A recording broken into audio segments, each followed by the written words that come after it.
there is no like medium ground there. It's usually either like we're fighting for best price or we're fighting for the best types of, instrumentation that can get our health samples analyzed.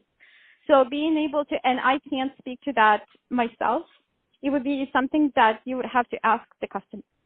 Those are the only companies that they will tell you, okay, well, this is where our struggle lies. Because I am in the field of working from the manufacturer side, so don't forget about that. Like I was never involved in selling, just regular labware. It was always analytical. Okay. So that's helpful. And then can we talk about some of the specific some of the specific labware manufacturing competitors in your space and their profiles, strengths and weaknesses? I don't know. I would only be able to speak to the ones that my company worked with, but yeah. I can't do that. Okay, that's fine. We can decline that. I'm sorry. No, that's fine, and thank you for saying that clearly.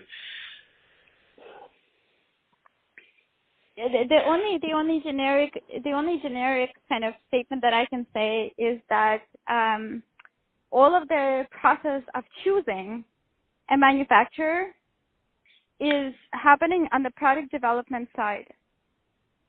So if you can find within the manufacturer's world, so there's the way that the entire industry on the manufacturer side, the way that they operate, it's basically split into two.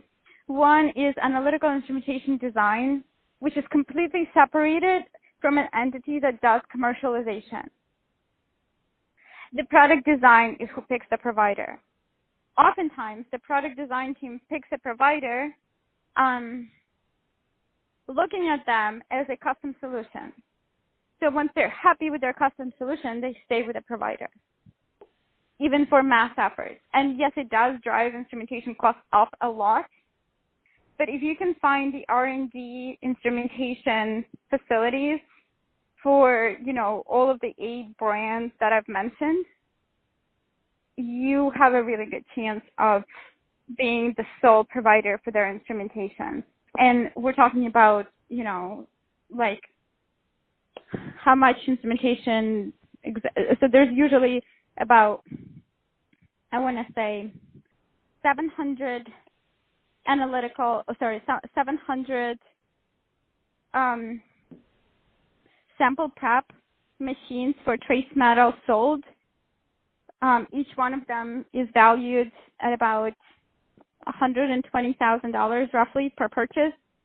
And so that's the custom design part, right? So that's the original purchase. And then the consumables that's associated to it, which runs into, thousands of dollars every time a lab makes a purchase. That's really, like I said, that's where the money is made. So if you can position yourself, while looking at the sample prep and the analysis side, if you can position yourself as we are the company that are going to help you develop the right vessel to the R&D facility located at the manufacturer's site, chances are that you are going to become that sole provider for it.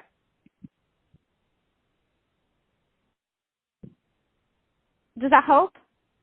It does help. And when you said there's usually 700 sample prep machines for trace metal sold, is that 700 machines sold in the U.S. per year, or just what is that 700? Yeah, in the U.S. per year, right? In the U.S. per year, and then Europe, we sell. The industry itself is big, and the machines themselves is not where you make the money. You make money on the vessels, right? So you make money on consumable items. Once you are sold the machine, you're going to have repeat purchases for consumables, and that's where the orders come in. Okay. There is like 1 million vessels, per, just the U.S. side of things. So labs have accidents every other day. Like a sample melted, oil exploded, like things like that. So they constantly purchase bunches of consumable products. As far as the recurrent sales, that's really where where manufacturers make money. They don't necessarily make money on the instrumentation